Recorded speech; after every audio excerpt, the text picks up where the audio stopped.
Thank you, everyone. Omkara bindu samyuktam nityam gayandi yoginaha kamadam mokshadam cheva omkaraya namo namah. Gurur Brahma, Gurur Vishnu, Gurur Devo Maheshwaraha, Gurureva Param Brahma, Tasmai Sri Gurave Namaha. Namaste, Masters. I'm very happy to be here with all of you. And today, all of you know, is a special day. We call it as Guru Purnima or Vyasa Purnima. So I would like to take just 5 minutes to talk about that first. Then before I hand over to Rajlashmi ma'am.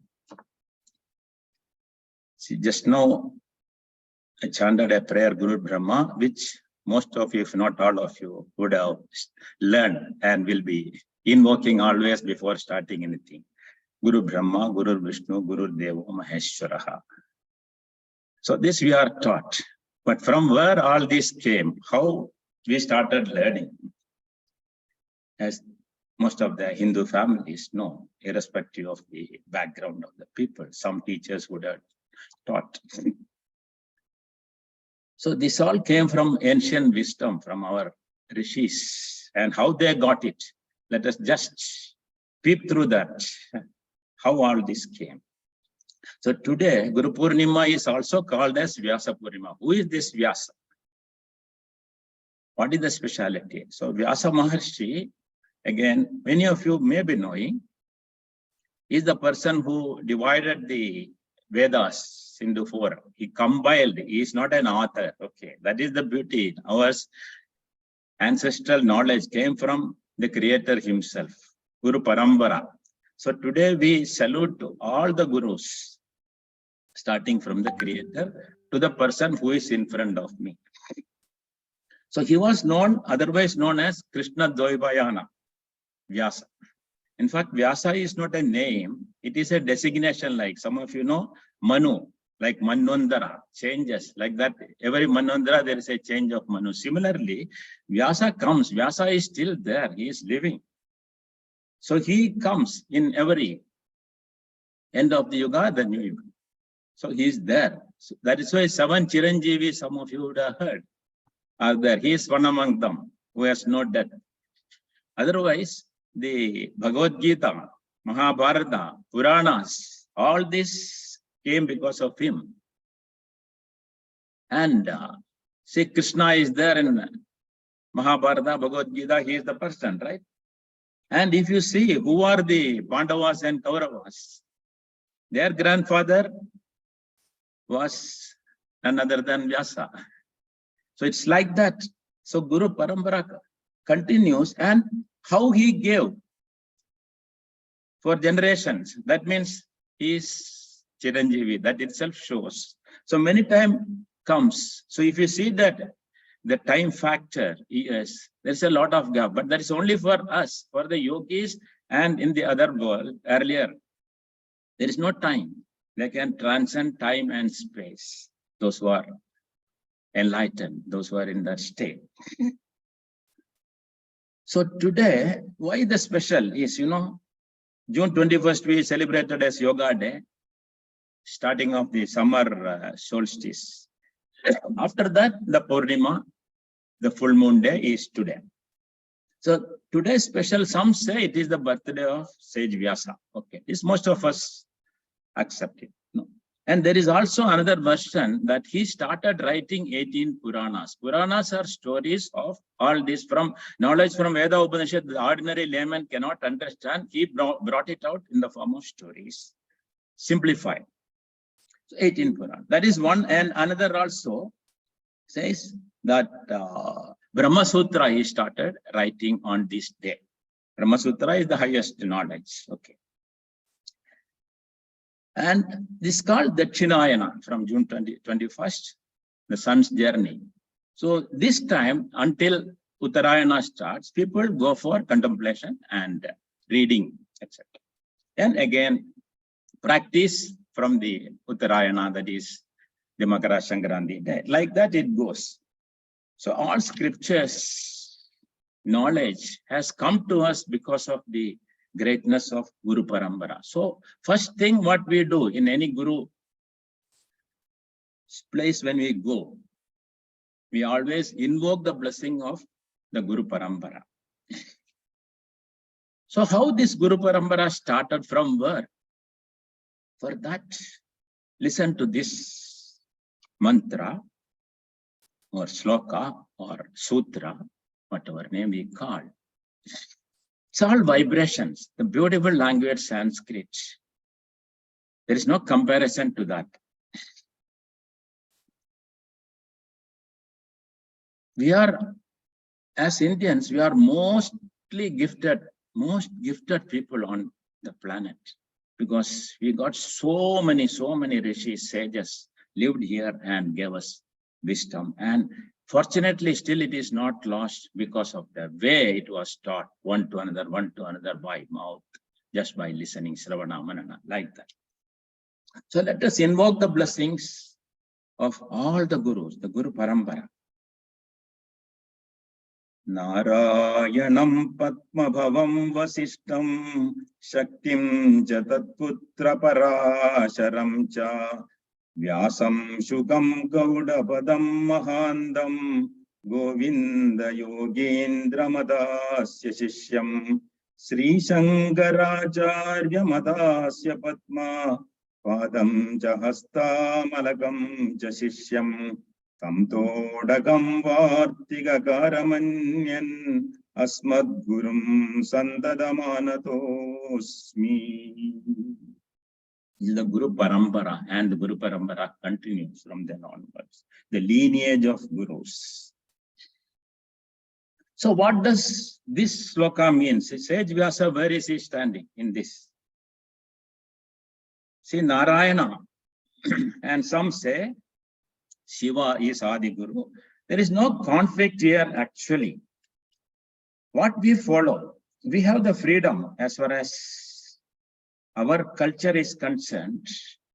We all can follow whatever we want. 33 crores of gods are there, which said. So it is up to us, but ultimately the purpose is to realize ourselves, to understand, to realize Aham Brahmasmi.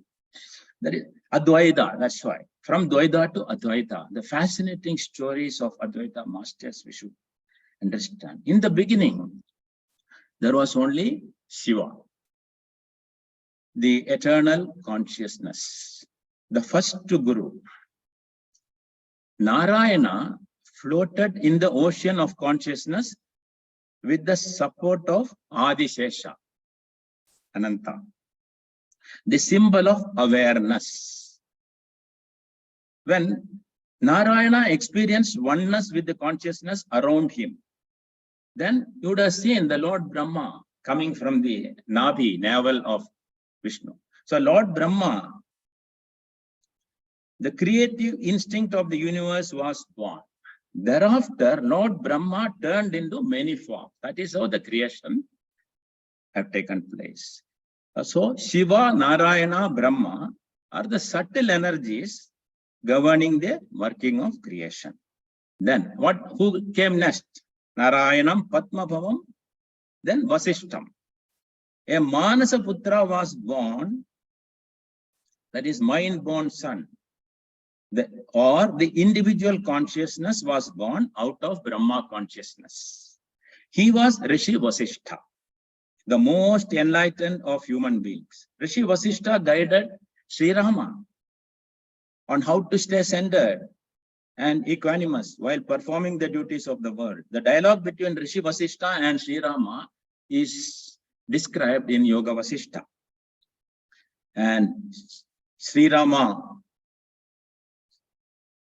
learned, and you know who is Sri Rama, we don't have to explain about that. All of us know the greatness of Maryada Purusha. Then Rishi Vyasa was succeeded by, so from Vasishtha, see then how Vyasa came, before that let us understand. Vasishtha, then Shaktim, then Tatputra, his son Parashara. Parashara Maharshi is the father of Vyasa. So Parashara again met who is later came to be known as Satyavati. Otherwise, she was known as Malsya Gandhi, a fisherwoman. At the auspicious time, he met her, and the child was born. That is Vyasa. So about this, another session, I will talk in details. So just to understand, say before what we say, we should know the spirit behind it, the meaning of it.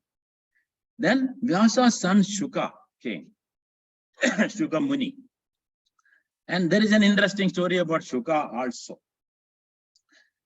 Say Rishi Vyasa was succeeded by his son Shuka, Shukadeva otherwise known, whose coming about holds an interesting story. Once Lord Shiva was narrating a story to goddess Parvati, who dozed off in the middle of the narration. Meanwhile, a parrot was also listening to the story. Held by the wisdom of the story, he wanted the Lord to continue his narration. So he started imitating the affirmatory sounds of goddess Parvati. When Lord finished the story and noticed that goddess Parvati had fallen asleep, he realized that someone else had been voicing the affirmative sound to the story. So he saw who it was, the parrot. Shuka means parrot actually, meaning. So furious, he ran after him. The parrot hid inside the kutir of Vyasa and his wife. Rishi Vyasa begged Lord Shiva for forgiveness on behalf of the parrot and gave refuge to it. The parrot's soul transferred into the womb of the wife of Rishi Vyasa. The soul, who later was called as Shukadeva, refused to be born on fear of being trapped in this illusion of the world and preferred to grasp knowledge from his father's discourses while he was in the womb.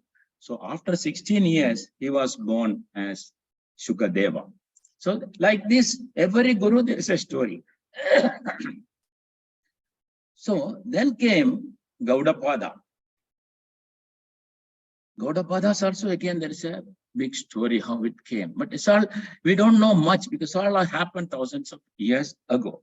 Then from his Shishya, that is Govindapada. And Govinda Yogendra Madhasya Shishyam. Govindapada was the direct guru of none other than Adi Shankaracharya, who was said to be born in the year 788 AD and lived only for 32 years. Left the body in 820, right? So Shankaracharya's Shishyas are then Padmapada, Hastamalaka, and Todakacharya, then Vartigakara. He is also known as Sureshwaracharya.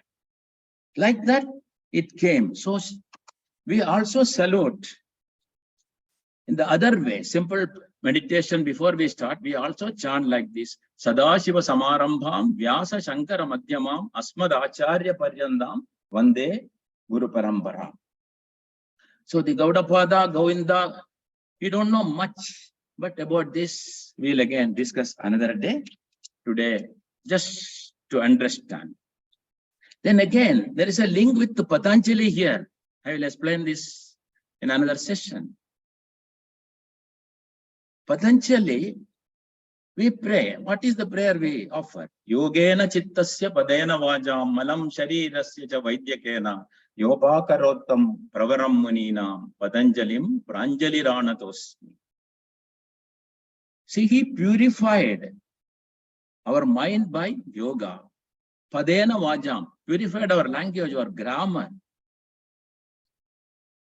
By grammar, our words, speeches. Then malam sharirasya, body's impurities, by Ayurveda. So he is not just yoga guru alone. Panini's grammar, whether Panini and Patanjali is same, there is again doubt. Maybe same, or at least he was the person who propagated, explained about Panini's grammar. Grammar means the language. No, grammar, most of us do not like to study, but once you know, then you become great in the language.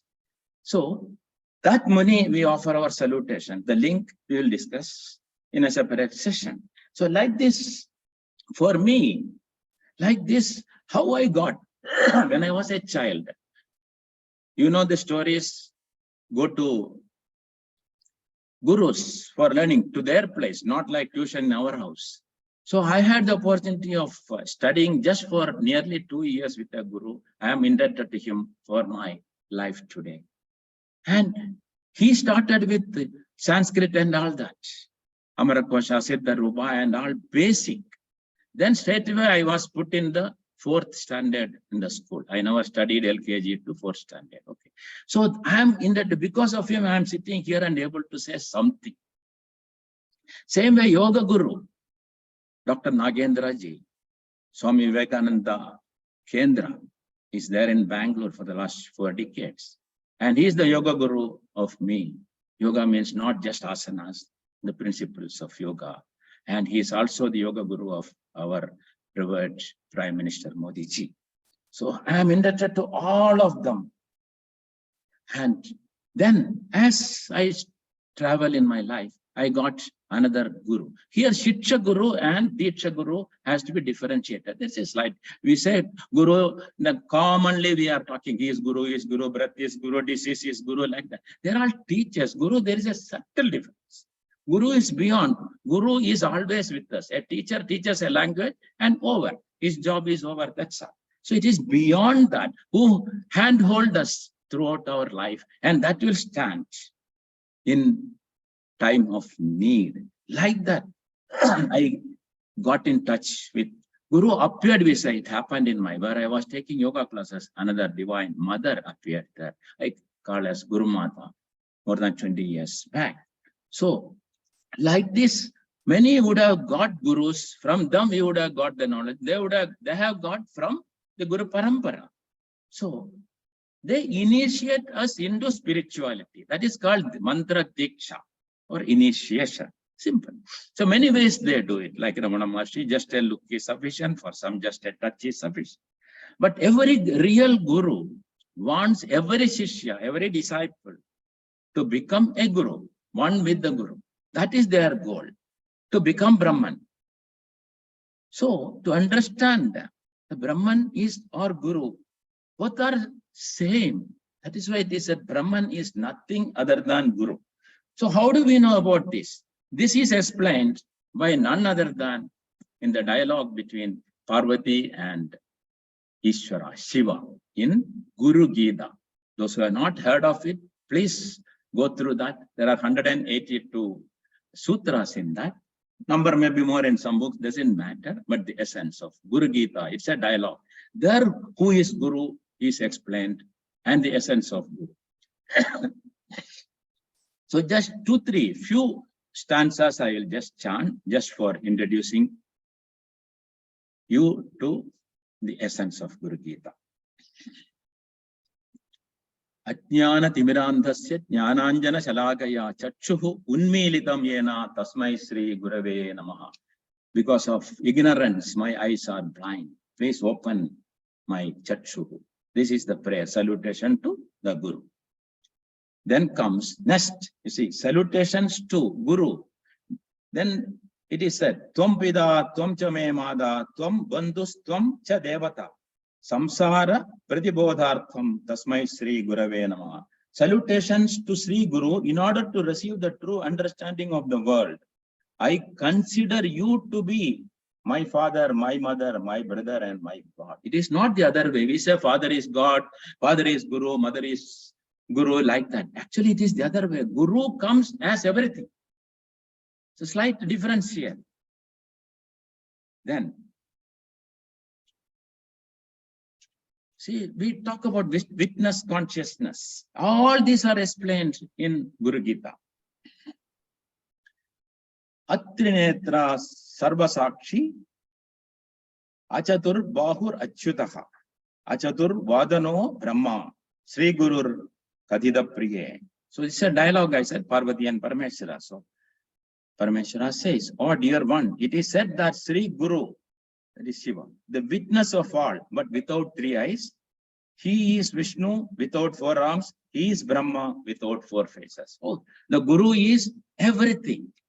That is their beauty. Akhanda mandalakaram vyaptam yena characharam tatpadam darshitam yena tasmai Sri Gurave Namaha. Salutations to Sri Guru, who has revealed that state which pervades the entire sphere of this universe, which is composed of animate and inanimate objects. Then another prayer. Dhyanamoolam Guror Murti, Puja Moolam Guror Padam, Mandra Moolam Guror Vakyam, Moksha Moolam Guror Kripa. The root of meditation is the Guru's form. The root of worship is Guru's feet. Guru Padagam Pujayami, Guru Padagam Pujayami. That is what people will do today all over. I'll be going after some time to Guru here. The root of mantra is the Guru's word. The root of liberation is Guru's grace. Brahmanandam Paramasugadam Kevalam Jnanamurtim Dvandvadidam Gagana Sadasham Tattvamasya Egam Nityam Vimalamajalam Sarvadi Sakshibhutam Bhavadidam Trigunarahitam Sadgurum Tam Namami. I bow to the Sadguru, who is the bliss of Brahman and the bestower of the highest joy.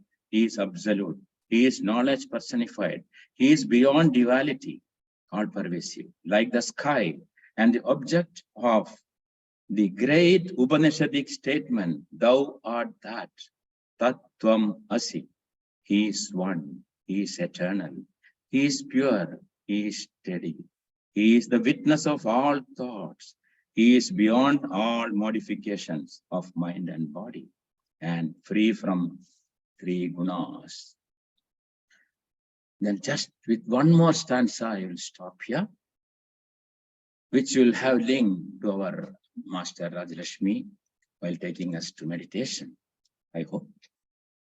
Hridambuje karnigamadhya samste Simhasane samstita divyamurtim Dhyayed gurum chandrakala prakasham Chitpustakabhishtavaram dadhanam.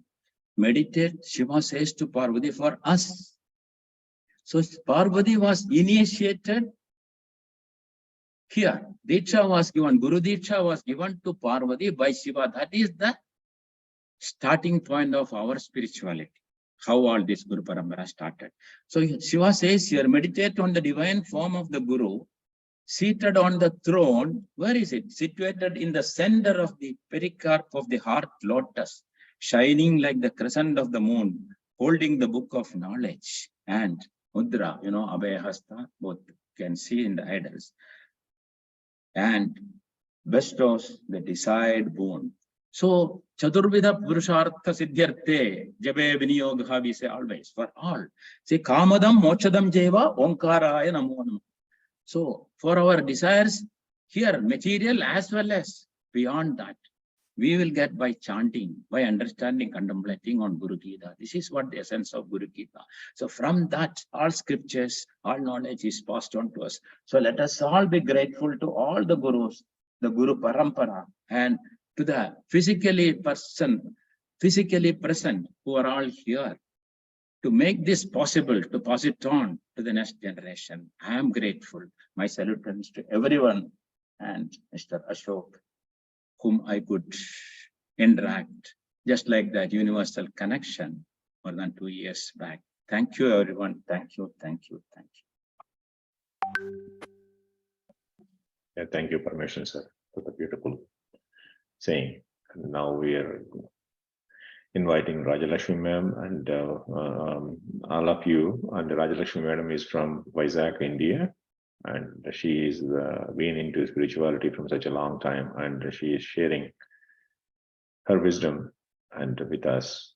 And she is also going to take us through Omkaram and explaining about the Omkaram and in detail. And then we are going to go through the Omkaram in the later part. So let us invite Rajalakshmi ji to the platform and let us go from there. Thank you. Thank you, Parmeshwaran sir. Thank you so much for taking us through the lineage of the Gurus. Welcome. Thank you so much. That is never ending actually, because our great rishis have deposited all their tapas here in Bharat. One of my friends would ask me, why are you still there? I would say, why won't I be there? Because we have everything here. Can I share my screen, Ashok? thanking you. Thank you, Ashok, for bringing me onto this group. Yeah. We have many youngsters here as well. So I think I would be able to meet to their expectations as well, simplify our concepts. So on this very Guru Purnami, I would offer my salutations to Lord Sri Krishna, Krishnam Vande Jagatguru, to Sri Adi Shankaracharya, Sadasiva Samarambham Shankaracharya Madhyama, Asmadacharya Paryantam Vande Guru Paramparam. Sri Mahavatar Babaji, who has happened to me in my visions, for guiding me through the Kriya Yoga, and to my Guru, Sri Sadguru Shivananda Murthy Garu, whom I have met physically. I physically met him, and from then on, I am not the same anymore. Guru Garu would often say that Bharat has not become poor because of losing all its treasures. It is because people have stopped doing tapas, he said. For me, tapas, or for any one of us, tapas is something which only rishis would do. As per Guru Garu, he says, the very effort we make, or the thought which creeps in our mind, it says that, come, sit and be in meditation, is also tapas. He tells us not to worry much about how much we have achieved and just be in meditation, that's all. This is the appeal we make to the Gurus. Lead us from unreal to real, lead us from darkness to light, lead us from death to eternal. What is unreal and what is real? These are the days when most people would take to Instagram, post their photos, look for endorsement, and crave for likes. Is that real? Or in this session, I'll try to explain to you the little things that I have understood from my Guru. Adi Shankara says that there is neither death nor birth, neither a bound nor a struggling soul, neither a seeker after liberation nor a liberated one. This is the ultimate truth, he says. But how do we understand that? How to understand? How does a common man, how does a normal person understand this? Ramana Maharshi says, your own self-realization is the greatest service you can render to the world. This is something very interesting because I cannot serve myself. I cannot help myself. How can I help the world? He talked something about self-realization. Who am I? This question occurs to all of us at some point of the time or the other. So to understand what we are, there are some aspects which come in our way, in the way of our understanding. The first one is, they are called as the Arishad Vargas, Kama, Krodha, Lobha, Moha, Mada, Matsarya. If we examine, we should start examining ourselves. Just sit for a while and examine ourselves.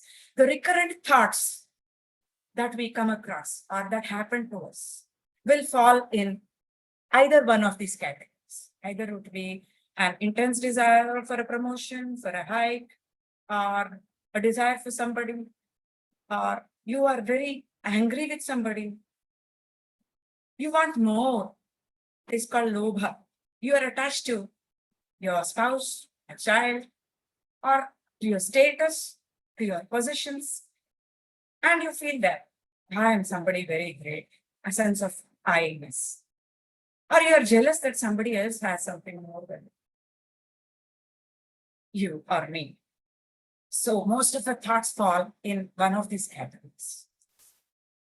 So I'm trying to explain all these things in brief, because there are some first timers here who may not have come across all these aspects, which I think about 10 to 12 of us here on this group can understand these things. There are some more youngsters here. I want them to understand things as well. And there is a pranic flow throughout our body, and there are some junctions. There is one junction here. There is another junction a little above. This is at the tip of the bone, tip of the spinal cord. And this is at the procreation, the point of procreation. This is at the point of navel. And this is the anahata, which is at the heart, the region of heart. This is at the throat. And this is at the center of the throat, a little above. And this is at the top of the skull, right? That's called the Brahmarandra. So this energy, whichever is flowing through the body, is distributed from these junctions. That is called a chakra, right? So when we have all those Arishad Vargas interfering with us, the flow, the pranic flow, usually you see in drainage system in our houses, the junctions get blocked. In a similar way, these junctions tend to get blocked when all these Arishad Vargas interfere with us, right? So we have 7 chakras. Rather, we should call them as 6 chakras. And this is the Sahasrara, the top of the head, is a state of mind, right? The bottommost one is called the Muladhara chakra. The second chakra. Yeah, Rajalakshmi ji, are you sharing any PPT? Yeah. Yeah, we can't see any of yours. One second. Can you share screen, Ashok? Yeah, you are a co-host. You can share. Just click on the share, madam.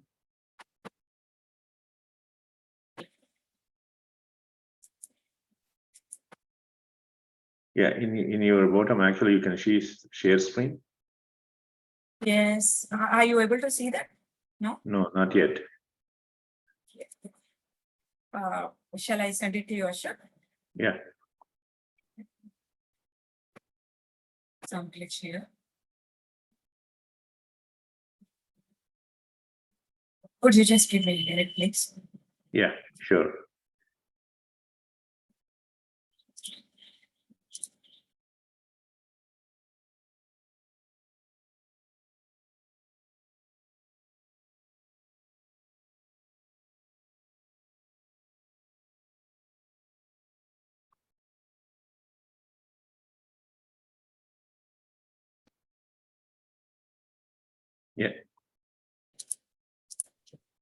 Yeah, we can Yes, see now. now we are.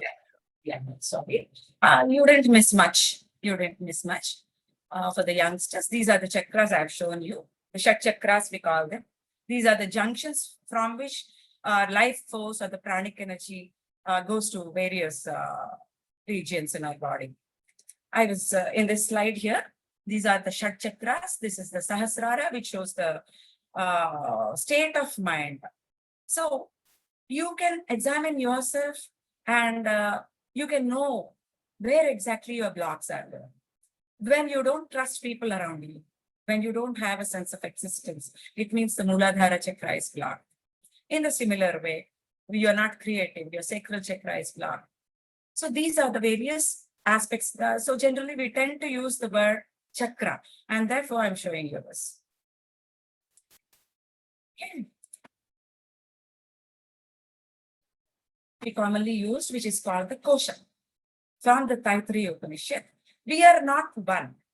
Normally we see the physical body, but to this we have many layers attached to it. There are many layers around us, and these layers are called the koshas. So these 5 koshas, pancha koshas, we say 5 sheets. These layers, these 5 layers together make us the personality, or they make the human personality. They are the dimensions of human personality. And each kosha has something to store with. It's like in a car, you have some 5 bags. The Annamaya kosha, the Pranamaya kosha, each will hold something. This Annamaya kosha is made up of atoms. Pranamaya kosha is made up of our life force. This comprises of our mind. Manomaya kosha comprises of the mind. Vijnanamaya kosha comprises of the intellect we have, the buddhi we have. Anandamaya kosha is something which is beyond the cause of our existence. And these three koshas, the Vijnanamaya, Manomaya, and Pranamaya, they form the subtle body. It means that we are not one body. We are not alone the physical body, but we are three: the physical body, the subtle body, and a causal body. It is like this. This is like this. We are the self. We are zeroing in towards the self. We are trying to understand what the self is and what is blocking us from seeing ourselves, or the so-called self-realization. The self is surrounded by all these koshas. So I was telling you that we are not one, but we are made up of three bodies: the gross body, which we can see; the subtle body, which you cannot see. You cannot see the prana shakti in us. You cannot see the mind. You cannot see the intellect. All these three dimensions comprise the subtle body. And there is also a causal body, the very cause for us being here. This is called the doctrine of three bodies. You might wonder how these bodies are. It's like you see these three dolls, one doll inside the other, and the other one inside this one. It's in a similar way. And now there is something called karma. What goes around us? Most of us suffer because we don't understand what this karma means. A situation, a person, or anything that happens to us doesn't happen just like that. It doesn't happen just like that. It happens because of our own doing. What goes around this symbol of infinity represents that. So as I told you, I said that we are three bodies. The Upanishads say that we are three bodies: the gross body, which we can see. This is the Sthula Sharir, we say, gross. This is the Sukshma Sharir, which is weightless, very, very subtle. And it is here that we have the mind, the intellect, the prana shakti, everything is stored in this. And this is the most important body which we will be talking about today. That is the causal body, the causal body. Or some people refer to the modern language, they say the soul, or we say the Jivatma, or the Atma. So now we are coming to the crux of this today's session, which is the Katha Yoga. My Guru Garu, Sivananda Murthy Garu, he has written a commentary on Kathopanishad. Kathopanishad is a very, very, very deep and an ultimate Upanishad, which is a simplified one for us to understand. But unfortunately, most of us have lost the language of Sanskrit. We can't speak, we cannot understand. There are some on this group right now who are doing very good work, like Sirisha, to help people learn Sanskrit as well. So since we don't know the language, we have lost access to most of the scriptures. So Sivananda Murthy Garu, Sadguru Sivananda Murthy Garu, he has written a commentary on Katha Yoga, which is very deep, but it is absolutely simplified for people like me, who cannot understand the intricacies to get the gist of it.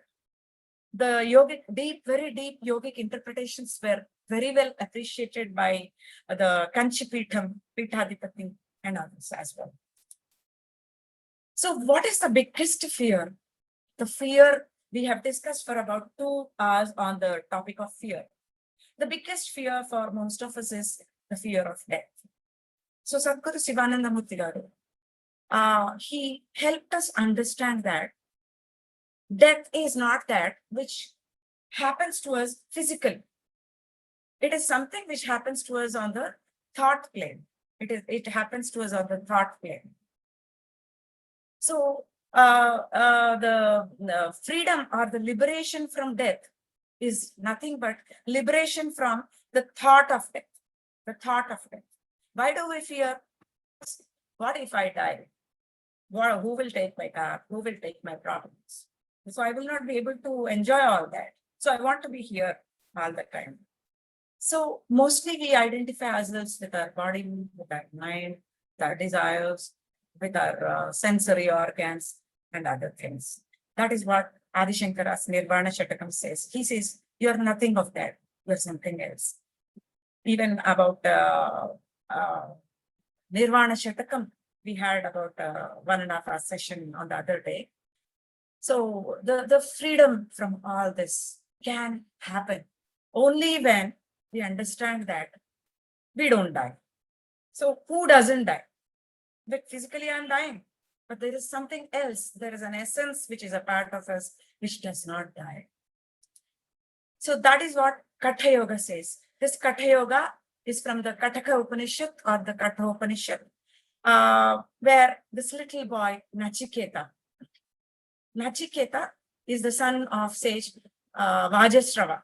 Vajasrava conducts a holy yajna, and he is supposed to sacrifice all that he has, the father of Nachiketa. But he will be only giving away all the weak cows and things like that as sacrifice.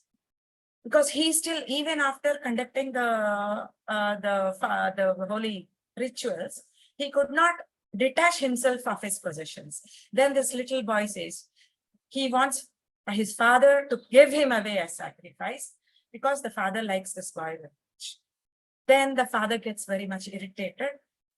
Vajasrava, sage Vajasrava gets irritated. And then he says, go, I'm giving you to the Lord of Death. Then he realizes his mistake. The father realizes his mistake. But since he has said that, the boy has to go to Lord Yama. Lord Yama, who is the Lord of Death. Was given, he could go with his body. Usually, normally when we die, the physical body is left behind and we go with the subtle body and the causal body goes there. So this boy is helped by his father to go with his body to Lord Yama. So this boy was very happy to be there because he had many doubts as to what happens after death, what is death, what happens after death, and things like that. And so this boy goes to Lord Yama, where he could not meet him for 3 days.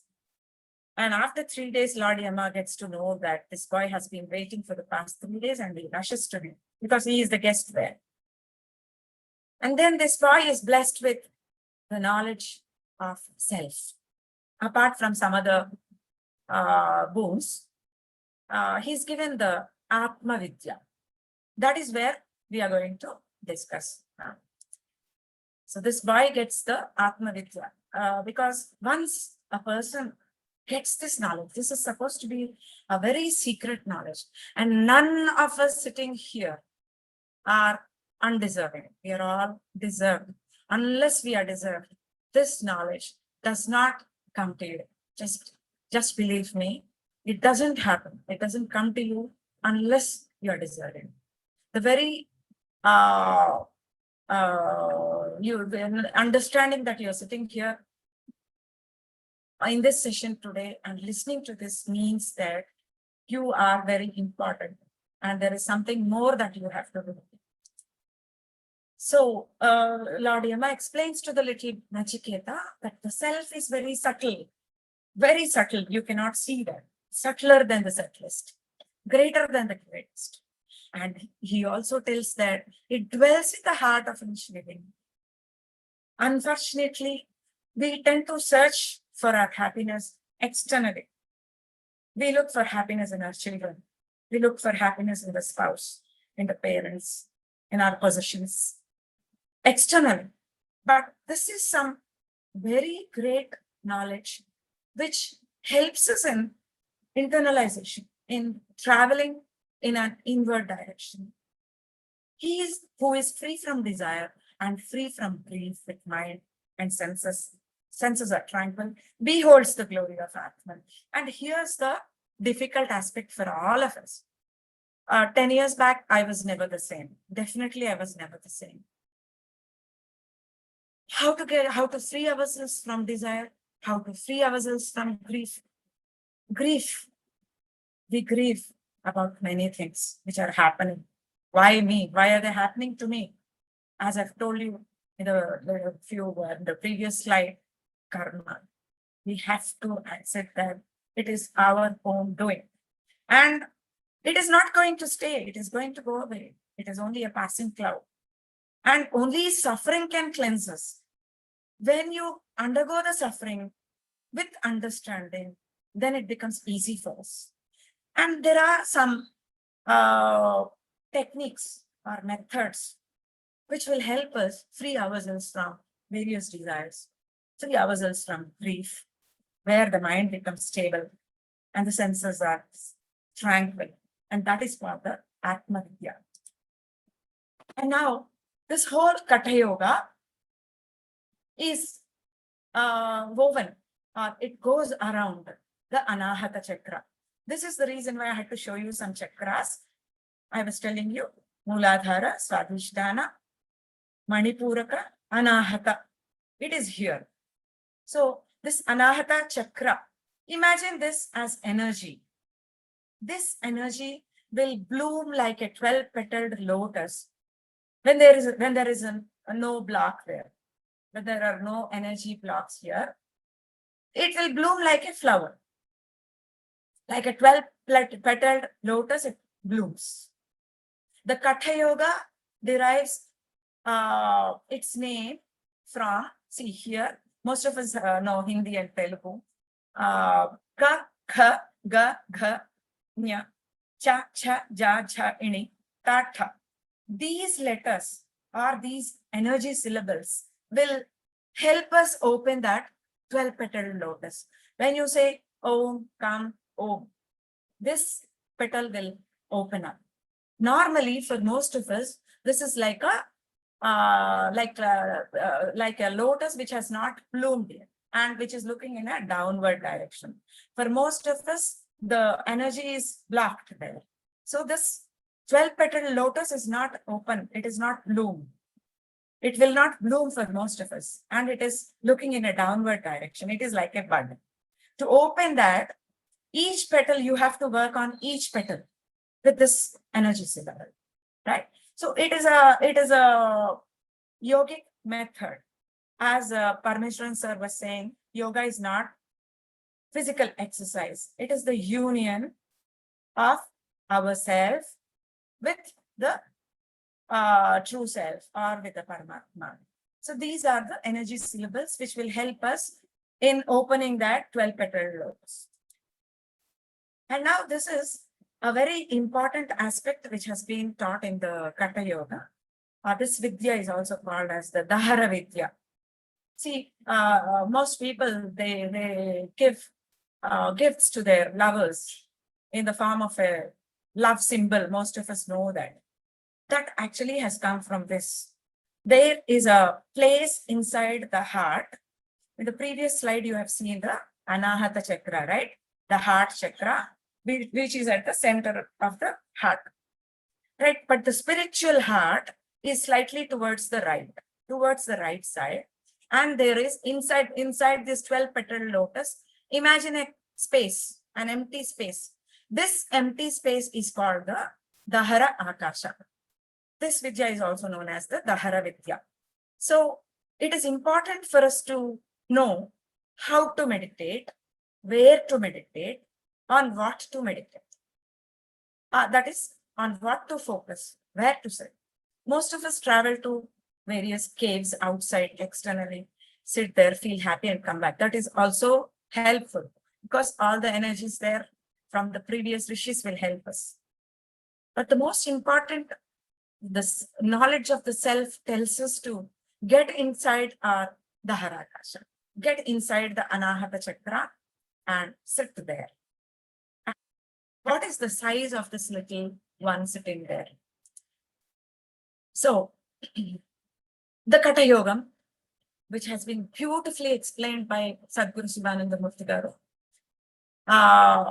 It's just beautiful because a lay person like me could understand that. This is our normal size, right?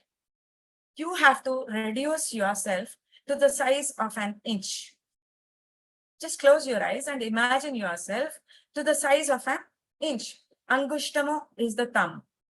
the top portion of the thumb till the first line, which is on the thumb, just which is almost approximately equal to 1 inch. That is the size of the Angushtamatra Purusha. That is our own size. That is the size of our Atma. That is the size of the Atma. So I was telling you, we have to imagine ourselves sitting inside this cave, the Dahara Akasha. This Dahara Akasha, after some days, you can see all that which is there outside, like the sun, the stars, everything which is there outside. In meditation, you can see all those inside, right? For that, you have to imagine yourself reduced to the size of an inch. The Angushtamatra Purusha, that is our own self, our Atma. In the previous few slides, I've shown you that there is also a self around which there are many layers called the sheaths or the koshas. Now we will not just address all those layers. We will be only focusing ourselves on the Angushtamatra Purusha, the little self. We have to sit inside the cave of meditation, in our own cave, inside the Anahata Chakra. And then inside, this is the Angushtamatra Purusha, which I showed you. This is the Angushtamatra Purusha, right? I'm just zooming inside the Angushtamatra Purusha. Imagine a small light. Imagine a small light. Initially, we will be imagining or visualizing, and subsequently, you can see the light. The beauty of it is you can see this light inside. And here we are almost at the most amazing part of this Katha Yoga. From this light, which is at the heart center of this Angushtamatra Purusha, from the heart center of the Angushtamatra Purusha, the Omkaram will be emanating. It will be automatically released. It is released from this light. That means that this is the Paramatma, which is always chanting the Omkara. It means that we don't have to chant the Omkara. One of us have previously asked us in the group that how is this different from Anapanasati? In Anapanasati, you will be observing the breath coming in and going out. You will be observing the inhalation and exhalation. Inhale and exhale. That is what we will be. That is a method in which you can calm down. You can absolutely calm down. Anapanasati is a method. Guru Garu in his lectures, he said that he has been lecturing his disciples for over 40 years. Guru Garu has said that this is my final and ultimate lecture, is what he has said. And I thought, what else can be a better tribute to my Guru Garu than all the people of this world, listening to Omkara from one's own heart and the other's heart as well. When we start listening to this Omkara, which is, I asked one of you to mute please. There is a disturbance, please. Yes. In this meditation, which Guru Garu says is the ultimate and the final one, which will show ourselves to us. It means that just as some other person is observing us, we can observe ourselves as a third person. Everything, black and white, everything, whatever you are, why you have come here, what is the purpose of your life, what are you expected to do, and what is your future. You will be able to access the past, the present, and future very clearly. You can see yourself as your third person, is what Guru Garu has said. So this is the Atma, the 1 inch, or you can call him the inch man. Ladies, please don't ask me why not it is inch woman. Even all of us are included. Atma has no gender. And so this Angushtamatra Purusha is genderless, right? The 1-inch man. So if I have to imagine myself, I have to imagine myself as a 1-inch Rajalakshmi, because we are attached to this image, right? This image gets this. Why is this image here? This Angushtamatra Purusha, if you raise your hand, he raises his hand. If you're running, this Angushtamatra Purusha is running. If you're sitting in Dhyana Mudra, this Angushtamatra Purusha is sitting in Dhyana Mudra. Okay. Reflections are there from the gross body. Whatever the gross body does, this soul or the Atma does that inside. So what happens over a period of time? As we are listening to this chant of Omkaram, which is emanating or which is coming from inside this light, this is called the Suddha Tejas, just simple light. Simple light. Energy has different forms, right? Energy as sound, energy as light. We are energy as matter. Energy has different forms. Wherever attention goes, energy flows. So if you look at the outside world, if you look at your status, all your energy is flowing into that status. If you're looking at your possessions, all your energy is flowing towards that possessions. If you're hating somebody, all your energy is flowing towards that hatred. If you are grieving, if you are sad, all that energy is wasted in your sorrow. Right? So knowing this, we are focusing all our energies on this heart center of this Angushtamatra Purusha. This bright light is the Paramatma. And this is the common thing which is joining all of us. All of us, including the animals, inanimate, moving, which is not moving. Even in a stone, there is consciousness, but the consciousness is in a frozen form, right? In plants, everything, this core is common. And through this Atma Vidya, we will be trying to address or talk to each other's core.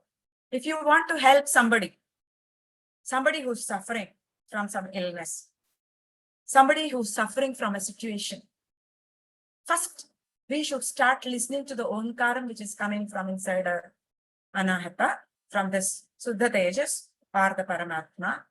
And then you can also help the other person who is suffering by listening to that chant there. Even he is not able to listen to himself.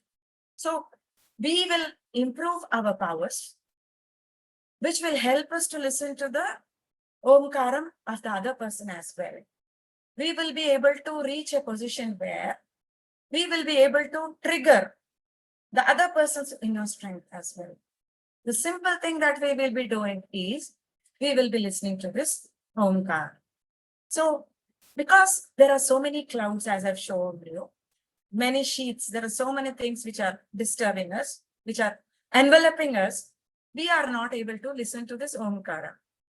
So some of you would have done some experiment on resonance in the physics lab, right? Where you hit a tuning fork and you put it on a table where there is a paper rider on a wire, and the rider also gets the same frequency. It resonates with the same frequency. The similar concepts will be able to use and help other people also. But before that, we are expected to realize ourselves on the first hand. So listening to Omkar is the beauty of this ultimate Vidya called Atma Vidya. So Antaratma, we would have somebody said, if somebody lies, we say, don't you have Antaratma? Antar is inside. In the normal words we use and speak, all this is coded. All this code is embedded in our daily words we use. Antar, Atma, and Antar, Paramatma. This is the concept we should understand. You might ask me, why should I believe? You don't have to believe. And that is the reason why one of the days, 4-5 days back, when I was talking to Ashok, I said, Ashok, we need to conduct practical sessions where people would see for themselves. They would see the visions for themselves. If we say that we have a vision, it is our own experience and it is not the experience of somebody else. So we were feeling that we should help people in understanding themselves, seeing themselves, having visions for themselves through these sessions, through these 40-day sessions. So Parameshwaran sir has simplified this for us. He has explained about the Omkar. It is the primordial sound or the Anahata Nada, Pranavanada Vishay.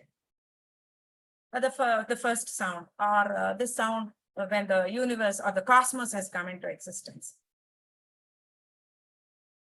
As the cosmos came into existence, Vedas also came into existence because they were there to help us understand the cosmos around us.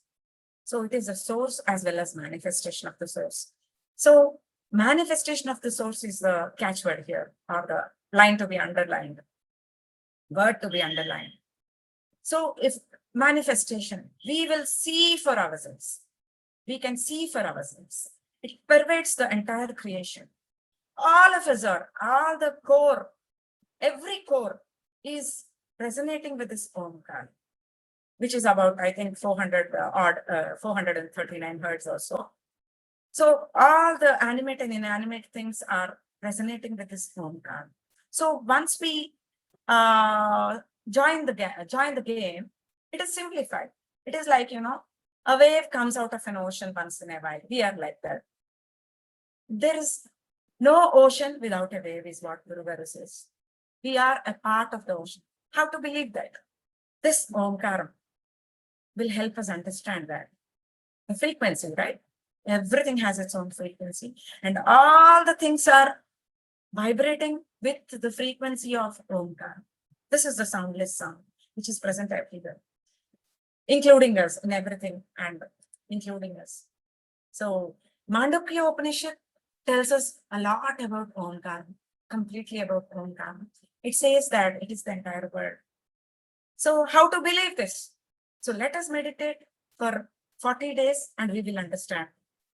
You will be able to experience that. Experience is important for us than the theory. There is a lot of information which is troubling us all around, and it is the Guru only. Only a Guru can take us to the most important aspect of this whole thing. Om, it is the state of time. When in Ganapati Adharvasisha they say, Kalatrayatitaha, Kalatrayam. You are beyond that, he says. When we talk about Ganesha, they say, you are Kalatrayatitaha. You are not the past, not the present, not the future, everything. You are the everything. When they talk about Vishnu, they say, you are everything. When they talk about Shiva, they say, you are everything. In everybody who believes some form of a god or formless, they would experience or feel that is the ultimate and that is everything. And in fact, that is correct. In fact, that is very much correct. Suppose you are walking towards an yellow color. Imagine you are walking towards your lover. So you see your lover all around, everywhere, in the office, in the house, on the road, everywhere you can see your own lover. You're seeing your spouse. You like your spouse. You see your spouse everywhere. It means that the direction in which we are walking will give us an exalted or what I can say, a very clear picture of the object which we are seeing. So Om, all states of Atman. Sometimes we are wakeful, sometimes we sleep, sometimes we dream. Everything is encompassed in Om. Om has all states of consciousness. Om has all knowledge. So for us to understand this, we need to experience. For that, we need to meditate for 40 days as explained by Guru Garu. He says in 40 days, if one can meditate in the method which we have been discussing for the past few minutes, he says, Guru Garu says that self-realization is inevitable, is what it says. If somebody tells us something, we may not like it. When we experience that, we will definitely understand what it means. And that is once for all done. And we get liberated from death. As we have discussed, death is nothing but not physical, it is the thought. All the fears are dissolved. So we can transcend the mind. We can go beyond the mind. So you might ask me that I get many thoughts while meditating. It is okay. Transcending is going from this side to the other side. It's okay. Let it take time. So as we listen to Omkaram, all this mind, body, everything will get dissolved. And you have seen the Atma, right, which is in the shape of the gross body. That form is dismantled. That form of the Atma is dismantled and the Paramatma remains. That is Advaita. That is the concept of Advaita, as I have understood. Any deficiency in my understanding is totally mine. Anything that will help you is from Guru Garu. So by chanting Om, we are aligned with the breath. And we get into an elevated state called Samadhi. Guru Garu says Samadhi. What is Samadhi? There are 4 parts in the mind. This is the physical aspect of the mind. Okay, physical mind is the brain. We are talking about the subtle aspects of the brain, which is called the mind. The mind with the consciousness is a recording of whatever we have done over lives. Everything is recorded. Everything is there in the chitta. We keep saying I. There is some form which we reinforce. That is ahamkara. I'm very intelligent, right? That is another dimension of our ourselves. So all these 4 parts of the mind, mano, buddhi, chittam, and ahankaram, a balance of all these things can be attained by listening to the Omkara, which is emanating from the Daharakasha, from the heart center of the Angushtamatra Purusha. And there is another doubt, how to pronounce, how to say Om. It is a combination of, it is a total of 3 syllables, A, U, and Ma. Some people say it as Aum, Aum. They say that. Some people say Om. A and U together, when put together, as per Vyakarana, that becomes Om. So we have a recording where Guru Garu has chanted Omkaram the way it should be for 1800 times in an hour. And the prescribed timings are Sandhya times. That is where the dawn breaks into dusk and dusk breaks into dawn. The morning and evening, say around 6 to 7 or 6 to 7 p.m. and a.m. If a person can sit and do this form of meditation, that is listen to Omkara, for the initial 100 times, one can say it outwardly. You can say it outward. Then you can slowly stop. That means you are inducing this frequency, or you're triggering the Omkara, the frequency or the Omkaram, which is already happening inside. So once you finish saying it outwardly for say 100 times or as long as you want to, then stay calm. Then you can hear or you can listen to that Omkaram. And if we can say both are right, Aum is right and Om is right. Okay. To avoid confusion, we have a guiding meditation audio which has been done by Guru Garu himself. So Guru Garu says that all these things can be balanced. We don't do new things. We don't go into the forests. We do our own jobs. We do our householders' duties, whatever we have to do. We play all the roles of a parent, of a child, of a job, of whatever demands in the society. We will be doing. Hands in the society and heads in the forest is what we have to inculcate. So Samadhi is a balance of mind, intellect, experience. You don't have to do anything. Just listen to Omkaram. Thank you so much. Uh, Yeah, thank you, Rajalakshmi ma'am. Uh, Can- just yeah. 1 more minute, Ashok. Sure. So I think I was a little fast because I just wanted to wanted everyone to do the 1 hour meditation today. But maybe we will start. And how long can we go ahead, Ashok? So maybe, yeah, let's start in the next 1-2 minutes, and maybe we can go for next 30 minutes. And for today, whoever is going to stay, masters, yeah, you please be with us. And if not, then you just do whatever is the time that you have in hand this morning, because generally we go from 8:30 to 10, but we have, yeah. So whatever the time they have, but tomorrow from tomorrow onwards, it's going to start in the first 10 minutes, and then it will go for the hour, complete hour. So yeah, Rajalakshmi ma'am. Ashok, just before we go, one question regarding the methodology or the way we should be doing it. Any one question, please. So that there is no confusion in the way we have to do it. Okay, if there are no questions, is it okay? If it is okay, we can go ahead with the session. Yeah, Rowdy ma'am, do you have something to say?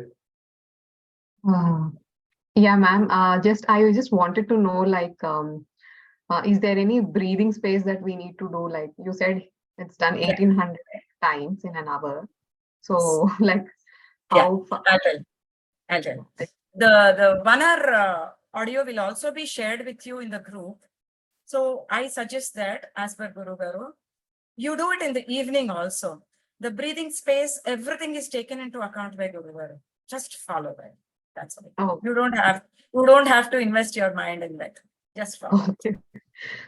Yeah, easy. Thank you. Very easy, very easy. But I suggest you do it in the evening also for these 40 days, for Okay. something beautiful to happen. Definitely. Thank you.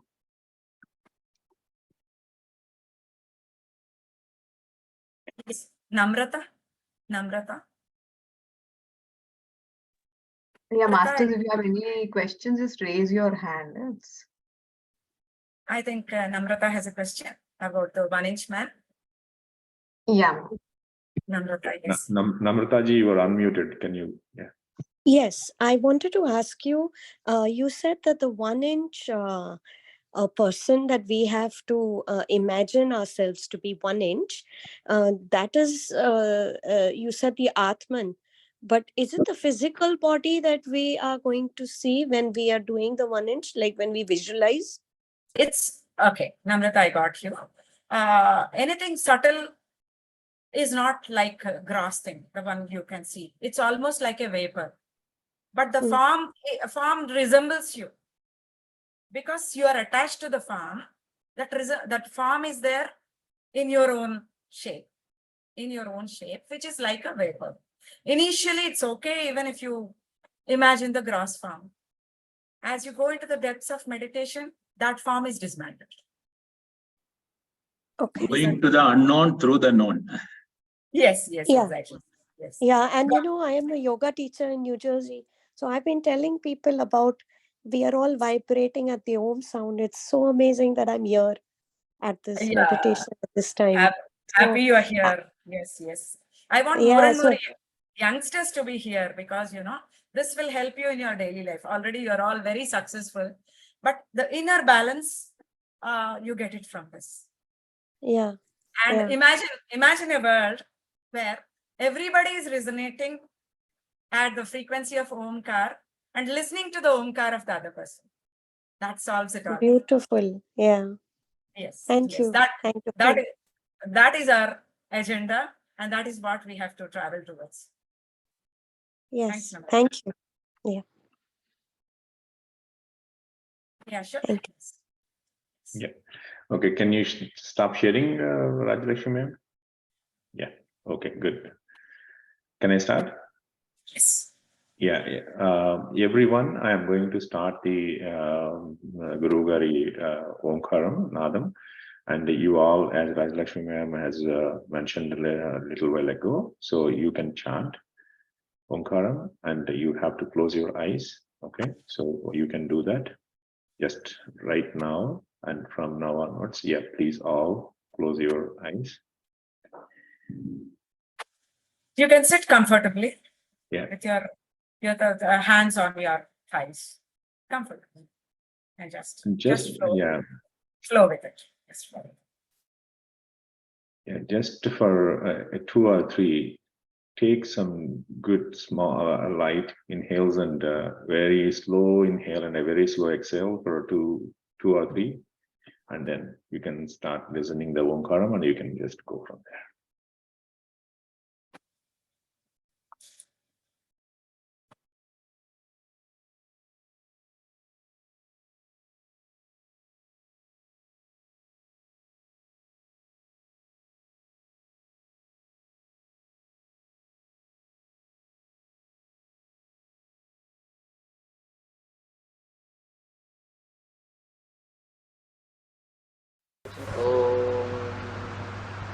Om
Oh.